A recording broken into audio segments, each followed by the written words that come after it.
Florida Gators football spring practice is back. We've got the hottest camp battles here. Who will be the next head coach of the Florida Gators men's basketball team?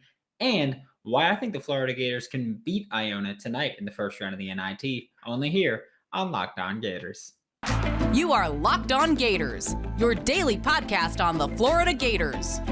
Part of the Locked On Podcast Network, your team every day.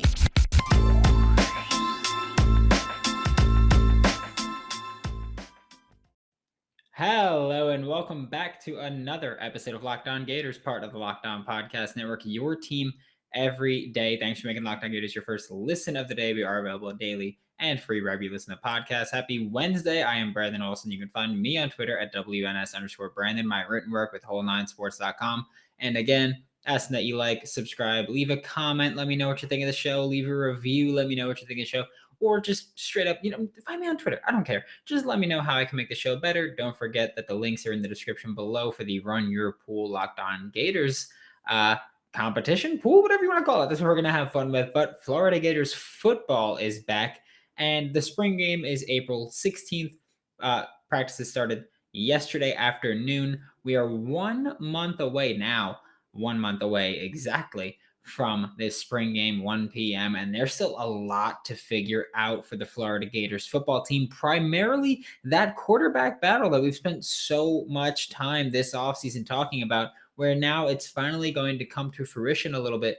Of course, the main challengers or contenders, Anthony Richardson, Emory Jones, Jack Miller III. That's in no particular order. Because, really, I'll say this. I don't think that's the order. I think the order is Anthony Richardson, Jack Miller III, and then not Emory Jones, because the general consensus of the quarterback battle there is that Anthony Richardson will win. That's most people have agreed upon that already. Of course, it's yet to be seen because we know with Billy Napier, everything will be a pretty open competition. And, as a listener, as a fan, whatever it might be, you can say, it's Anthony Richardson. It'd be stupid if it wasn't Anthony Richardson. That's a fine opinion to have. But here's the thing, though. It will be an open quarterback battle. No matter what you think or whether it should be or shouldn't be, it will be an open quarterback battle because that is how Billy Napier gets things done. Things are not going to be handed to anybody based off of what they did in a different system last season. So Anthony Richardson, I believe, will be the starting quarterback. Most people believe will be the starting quarterback. And that's a totally fair assumption to have. Jack Miller III, to me, will be quarterback too. I think that he's going to be the guy because I think if Emory Jones does not win the starting quarterback battle, then he will be transferring once he graduates this spring. And I don't care at that point to get into the argument of who would win, Jack Miller III or Emory Jones, because they're two vastly different quarterbacks with vastly different styles. Emory Jones, much more mobile. Jack Miller III, much more of a, I don't even want to say pocket passing, but an accurate kind of guy. Kind of Alex Smith-ish, he can get moving, but he's going to be more accurate than anything else. He's not going to be a great threat as a deep ball thrower, but he can make some things happen. So I'm not going to get into that debate because Emory Jones likely won't win the starting quarterback battle. And if Emory Jones doesn't win the starting quarterback battle, I think he's gone once he graduates and gets his degree this spring. But then that leaves the question of who's quarterback 3? Because we know that from last season, Anthony Richardson has struggled with durability. That's been a legitimate concern that people have about him. So you got to look at quarterback 2, which will likely be Jack Miller III. And then it's who will be quarterback 3 in case something happens to Jack Miller or in case he just doesn't work out. At that point, I think we look at Carlos Del Rio Wilson.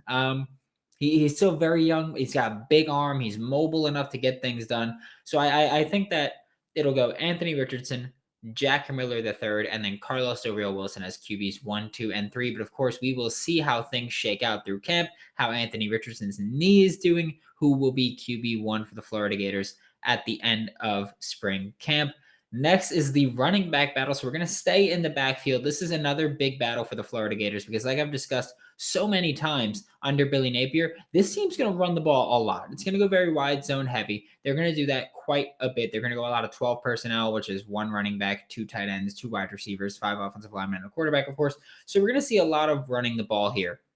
So running back battle, it's not necessarily a battle of, like quarterback, like who's going to be the starter, who's going to be the second string, because we're going to see a lot of rotation here. That's something that I think we're very openly going to see. Louisiana under Billy Napier has had multiple 1,000-yard rushers in a season. They've had multiple just 1,000-yard rushers in general. They rotate the ball a lot. They rotate the backfield a lot.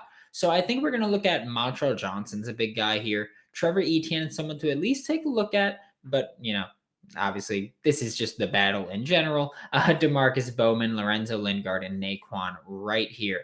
I think it will likely end up being Montreal Johnson. He's going to win the spring battle because, again, not everybody here is going to be able to be in the spring battle, but Montreal Johnson, I believe, will win this spring battle. He's got great speed. He's got great speed. We know that. He's got experience in this wide zone offense because, of course, yes, he's a transfer, but guess what? He just transferred following where our head coach came from, Louisiana. He was with Billy Napier last season in the same offense. The vision to work in this offense and to make big plays happen. I believe it was Arkansas State last season. Montreal Johnson had a 99-yard rushing touchdown, and I've mentioned it multiple times here, where it didn't even seem like he was moving that fast, but he was outrunning everybody, and I think that is an insane thing to see, where it's like he doesn't even look like he's going that fast, but he's outrunning everybody by a pretty good margin. And it's like, well, okay, even if he don't look like he's moving that fast, he is moving. And that was Montreal Johnson last year. That's what he can be here in Gainesville. Probably won't have a 99-yard rushing touchdown because just the odds that you start on the one and get to break off a big play, it's a very small chance. But Montreal Johnson, I think, will be the lead back following spring camp. I think he'll be the lead back going into fall and going into the regular season. I think after him, we're looking at DeMarcus Bowman. I think DeMarcus Bowman's the next man up. Naquan Wright is obviously going to be in the mix, as will Lorenzo Lingard. But I've said before, I think we see Naquan Wright work a little more in the slot this year than we saw him work last year or previously. I think that Naquan Wright will have a role in this offense. He will be a slot gadget guy at times. He'll come in jet sweeps, take the handoff. He'll come looping on and end around and take the handoff. He'll work into the backfield and take handoffs, go out for catches. He's going to have a lot of roles in this offense. I think he's going to be a little bit of that Swiss Army knife. And I don't want to say he's going to be I don't want to say he's going to be Deebo Samuel. I'm not going to say that, but I will say that he's someone who can be a gadget player. Maybe even not a Tavon Austin, who's a stud at it, but he could be a Randall Cobb type when he first got into the NFL and he was just doing a whole bunch to get the ball in his hands. We could see that happen with Naquan Wright. So I think it'll be Montreal Johnson as the starter or as the primary back, but then Naquan Wright, Lorenzo Lingard, DeMarcus Bowman.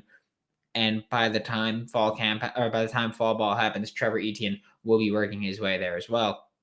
The other battle that we're going to talk about today is Edge 2, which is a position that I've spoken about a lot because edges have a big role in this defense under Patrick Toney and Sean Spencer, because we're going to see creepers and sim pressure and those things we've discussed so many times.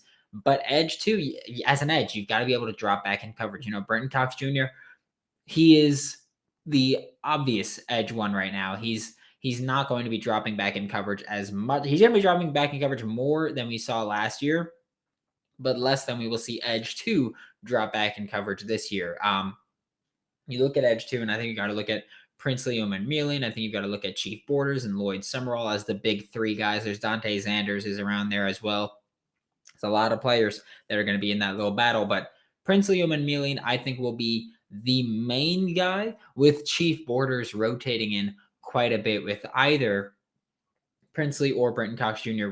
kind of pushing inside to work that kind of 3-tech kind of spot where, yeah, they're going to be a little undersized, but they can still get that interior rush going and kind of rev things up, where Chief Borders has experience playing off-ball linebacker and edge rusher, and he can kind of drop back a bit more. So I think that Patrick Toney and Sean Spencer will want to get Chief Borders involved in this defense as an edge rusher a lot, because he's going to be able to drop back and work that creepers and work that sim pressure and work all these cool things, where I think that he gives you something that most people don't. But I think Princely will be a more consistent pass rusher. So Princely will be the main guy, I think, coming out of camp, with Chief Borders being edge 3/2B, I guess. I don't know. I think he's going to play a lot, but I don't think he's going to be the primary edge 2. I think that will be Brenton Cox Jr. as edge 1 and Princely Umanmielen as edge 2. We're going to shift gears and talk about basketball and who's going to be the next head coach of the Florida Gators, or who might be the next head coach of the Florida Gators.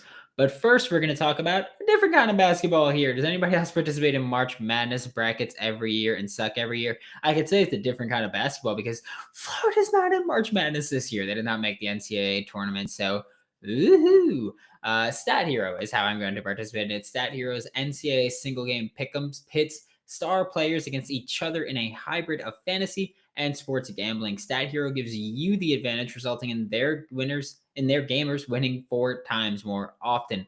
Why is that? Because Stat Hero eliminates the mystery of who or what you're going against. Sign up for free right now at stathero.com/lockedon. Use promo code lockedon for a 100% deposit match. That's stathero.com/lockedon. Use promo code lockedon, LOCKED, no space, ON for a 100% deposit match. Terms and conditions do apply. It's the new year, so that means New Year's resolution time. If yours is about getting fit, St. Patty's Day is coming up. A lot of people are going to be not in great shape. So use Built Bar to make you feel like you're in great shape, or at least minimize the damage that some people are going to be doing. Built Bar is just the perfect snack or even meal supplement if people want to use it, because it's great for people like me who have a sweet tooth. It's already coated in 100% chocolate, but only 130 calories, just 4 net carbs, along with 17 grams of protein per bar. Throw out the hidden stashes, the Reese's in the desk drawer, the Kit Kat in the cupboard, the whatever else you eat. I don't know. I'm not you. And get Built Bar so you don't got to sneak around. You don't got to feel guilty, and you still get great taste all the time. Use promo code LOCKED15 to get 15% off of your next order. That is locked, LOCKED 15 to get 15% off of your next order at Built or BuiltBar.com. Thanks again for making Locked On Gators your first listen of the day. We are available daily and free wherever you listen to podcasts. Now we're going to take a look at some Florida Gators possible men's basketball candidates. Again, we're at the point right now where that's not even a thing that's really being publicly discussed or even privately discussed that much with Florida Gators, but it's something we're going to look at as candidates or possibilities. And today we're starting off with someone who adjacent to the to the coaches that we covered yesterday, I guess. Yesterday I spoke about Scott Drew from Baylor, and today I will talk about his associate head coach, Jerome Tang. Jerome Tang has been with Scott Drew at Baylor since Coach Drew got the job in 2003, and Jerome Tang could be the next best thing if Scott Drew decides he doesn't want to leave Baylor, because that's a big thing that we're going to talk about quite a bit with these mid-major coaches, or just not even mid-major coaches, just other program coaches, is will they want to leave the program they've built up? Because next we're going to talk about Mark Few, and Mark Few is a mid-major program, but it's like, does he want to leave Gonzaga? So with Scott Drew, if Scott Drew decides, hey, I like what I built here, I want to stay in Waco, I want to just keep building this Baylor program, maybe Jerome Tang decides it's time that I become a head coach. So if Scott Drew doesn't want to leave, maybe Jerome Tang will come in. And if Scott Drew doesn't want to come in, I think the next best thing, if you're looking for Baylor, like if Scott Drew is your head coach candidate 1, I think Jerome Tang should be head coach candidate 2, because he's the next guy. He's worked with Scott Drew for 2 decades at this point. They operate very similarly, and Jerome Tang has helped build that no middle defense, which is obviously keeping things out of the middle, keeping the opponents to one side of the court if you can do that. Jerome Tang also helped revamp the recruiting style of Baylor to kind of help them improve that. So Jerome Tang has been publicly praised by Scott Drew for his talent and approach as a recruiter. That would be huge for Florida, because again, Jerome Tang was the guy that's like, hey, let's stop focusing on just getting 5-star, 5-star, 5-star. Let's get guys that fit our system and fit our program. And they've just grown exponentially since then.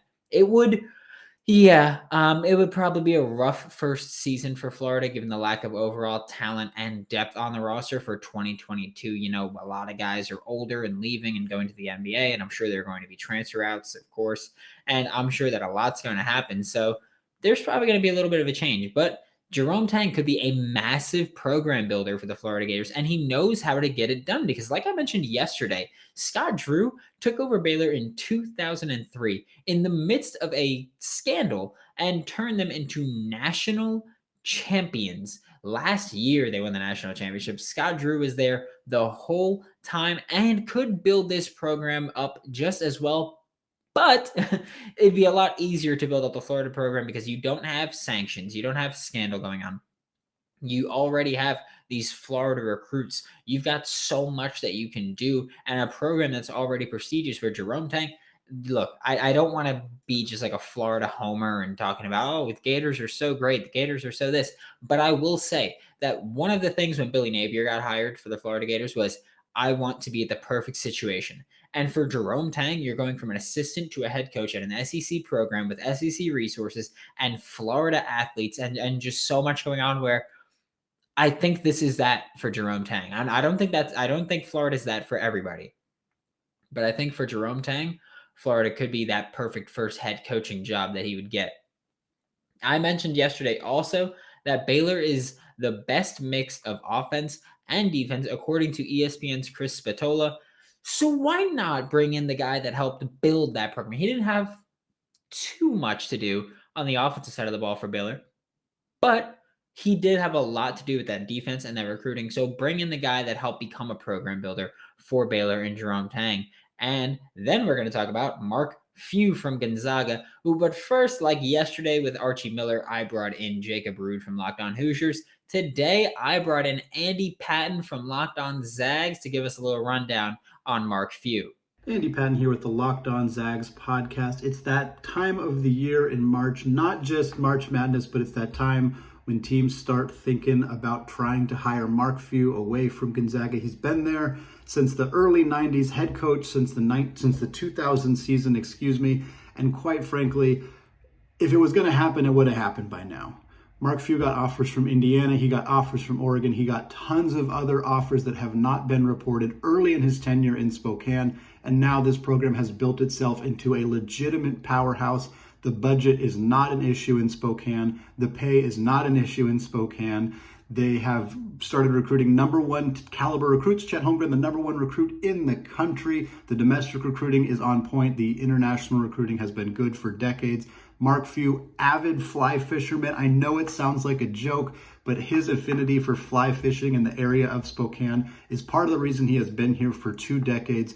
Florida's a great program, but I don't see any possible way that Mark Few is leaving this job for any single Division I job in the country, and I don't think he's going out to Florida for this job. All right, thanks, Andy, and I'll debunk this immediately. There are plenty of places to go fly fishing in Florida, so we win there. But realistically, yes, Mark Few has been at Gonzaga for a long time. Yes, I'm sure he's got legitimate ties to the university and the city that would keep him from wanting to leave. And yes, he got job offers earlier in his tenure that he turned down, and he's always gotten job offers that he's turned down. But I don't know how you could see your phone ring and see that Gainesville pop up and go, nah. I don't know how you could see it and not be at least intrigued, because you look at Florida, the resources available, check. The in-state talent available, check. The alumni, check. It's so much easier for him. And look, Andy, you said it yourself. Mark Few has done a great job bringing in top flight talent to Spokane, which I always thought was pronounced Spokane. But guess what? You could do that in Gainesville, and you could do that even easier because you've got top athletes that are more willing to stay in Florida. And if you're not from Gainesville, to go to Gainesville, and you can go to Florida as opposed to Spokane, Washington. And that's not even a knock on Spokane, Washington. That's me saying, look, these recruits, a lot of them, staying close-ish to home matters. If you're a Southeast recruit, it takes a lot to get you to go to the far, far, far northwest, as far northwest as you can get without going to Alaska. So I think that becomes a big discussion here, where recruiting would be a lot easier for Mark Few to get these guys into Gainesville. And imagine, because yes, he's brought in elite recruits. There is no doubt about that. But it's a lot easier to bring them into Florida from Florida than it is to bring them from anywhere to Spokane, Washington. And I'm not saying that it'll happen. I'm not saying Mark Few is the guy. I don't think Mark Few is the guy. I'm only talking about him because he's a name that I've seen floated around a lot by Gators fans. I don't think Mark Few will be the guy for the Florida Gators. I don't think that's really something that we have to say. And I'm not saying it'll happen. I'm not saying it won't happen. And I'm not saying Andy is wrong with any of his justification. All I'm saying is that I would not rule that out. Just like I would not rule out a win in tonight's NIT game of the first round, which we will get to in a second. But first, quick word from Rock Auto. Today's episode is brought to you by Rock Auto. With the ever-increasing numbers of makes and models, it's now impossible for your local chain auto parts store to stock all the parts that you need. Why endure the often pointless and seemingly intimidating questioning of, is your Odyssey an LX or an EX, or is your car GLE, MLE? I don't know any of that stuff. That's not my kind of way. But I can go to Rock Auto. People tell me what to do, and Rock Auto is thankfully so easy to navigate where I can easily just type in exactly what I need, and I don't feel like I'm about to get my beep whooped by the person behind the counter. I could just use Rock Auto. I save time and I save money, because also I hate leaving the house sometimes, man. Go explore their easy to use website today and find the solution to your auto part needs. Go to rockauto.com right now and see all the parts available for your car or truck, right? Locked on in their How Did You Hear About Us box, so they know exactly who sent you, with amazing selection, reliably low prices, and all the parts your car will ever need. Visit rockauto.com. To wrap up today's show, we are going to talk about tonight's game between the Florida Gators and Iona in the first round of the NIT, which is at 9 Eastern tonight. So it's a late one for a lot of us East Coast folk, but hey, worth it to catch the Florida Gators. The Florida Gators, who went 19-13 this season, accepted a bid to the NIT for some reason, and are taking on Iona, who went 25-7 this season with a regular season conference title, while being coached by Rick Pitino, who is now I don't want to say now, but who is one of the coaches that some fans want to bring to Gainesville as the new head coach of the Florida Gators, which we will talk about. Let me tell you, I got a list of coaching candidates that we're going to talk about on this show. So, I mean, honestly, hopefully it's a little bit longer than the football coaching hire was, because I had so much work that I put into it, and then they just hired the first dude, and I was like, I love him, but damn, I got a lot of content. Al Pinkins will be the coach for the Florida Gators, of course, because Mike White is gone to Georgia to be their new head coach. And I think that, I just mentioned, Florida accepted an invitation to the NIT for some reason. I think if Florida had fired Mike White, it would be thought of differently. Like, I don't think they would have accepted the bid because he left, they did accept it, which I have no problem with. I know that I was kind of snarky about it, but it's more Florida Gators basketball, so I'm going to want to watch it. The Gators are in the NIT for the 11th time in program history, and their first time since 2016. Colin Castleton is possibly playing his last game as a Florida Gator. If it's not his last game, it's almost definitely his last games as a Florida Gator, because it's pretty much whether they lose tonight or whether they win the whole dang thing. The NIT will be the last time that Colin Castleton plays for the Florida Gators, which breaks my freaking heart.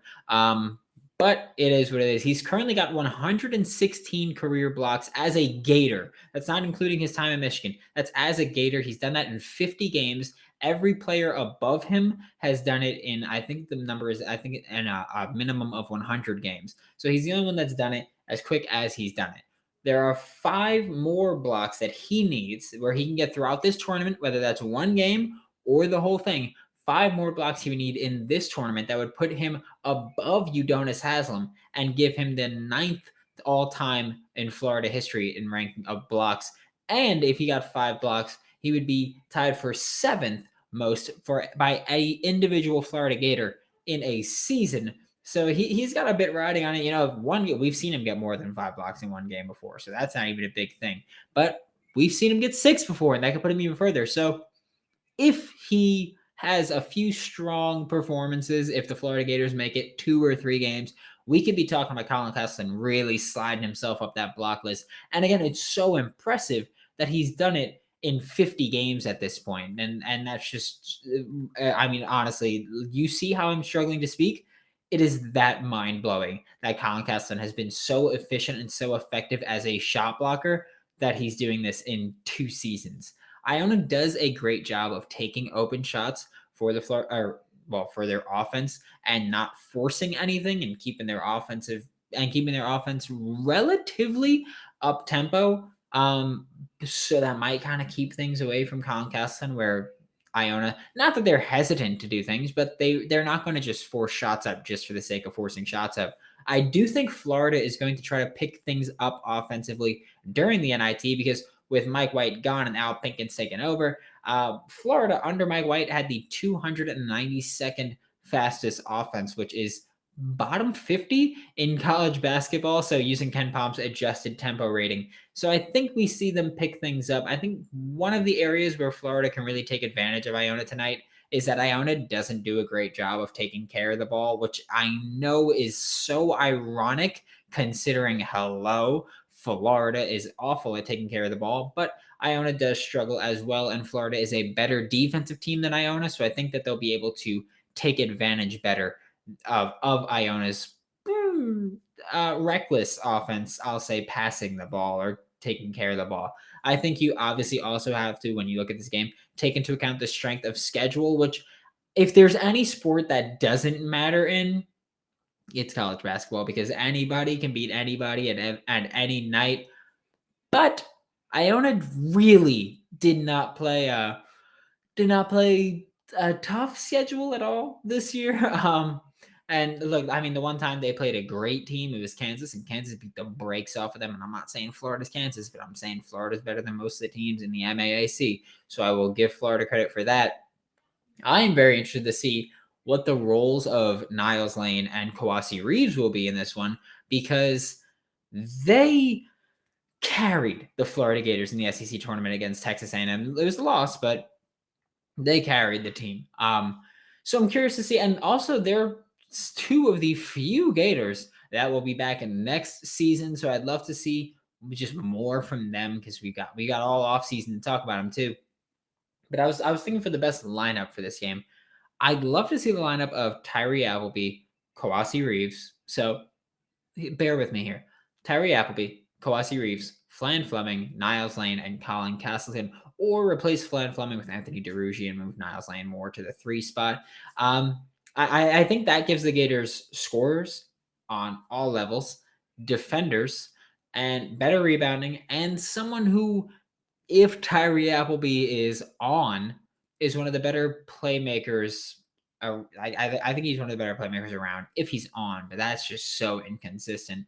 So I think that gives you everything you really need from a lineup. Of course, you got to worry about depth and all that stuff, but I think if you have those 5 on the court, I think that that's a lethal lineup if they're on. And by they, I mean Tyree Appleby is the least consistent one there. And I don't even need that group starting. I just want to see them all playing together at some point. With Iona being a solid paint team defensively, I'm interested to see how they'll defend Colin Castleton, if that will open up space for shooters, and if the Gators will actually be able to capitalize on those opportunities by, I don't know, making pointers.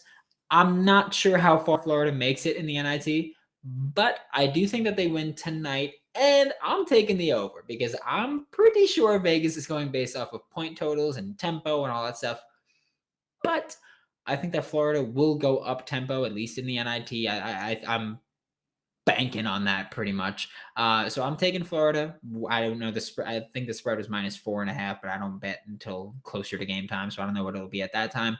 Don't know what the over is at that time because it hasn't been released yet at the time of recording. But I'm taking the over. Don't care what it is. And I'm taking Florida to cover the spread. Don't care what it is. And that is how I'm going to spend my Wednesday night, just so you know. Thanks for making Locked On Gators your first listen of the day every day. We are available daily and free wherever you listen to the podcast. We'll be back tomorrow with more on your Florida Gators. Now make your second listen Locked On NFL Draft. Ryan Tracy and former NFL cornerback Eric Crocker bring the NFL Draft to life every day with insight and analysis on college football prospects and NFL front offices. For Locked On Gators, I am Brandon Olson. Don't forget to follow me on Twitter at WNS_Brandon. You can find all of my written work with Whole Nine Sports. That is WHOLE and Sports. And I will see you all tomorrow.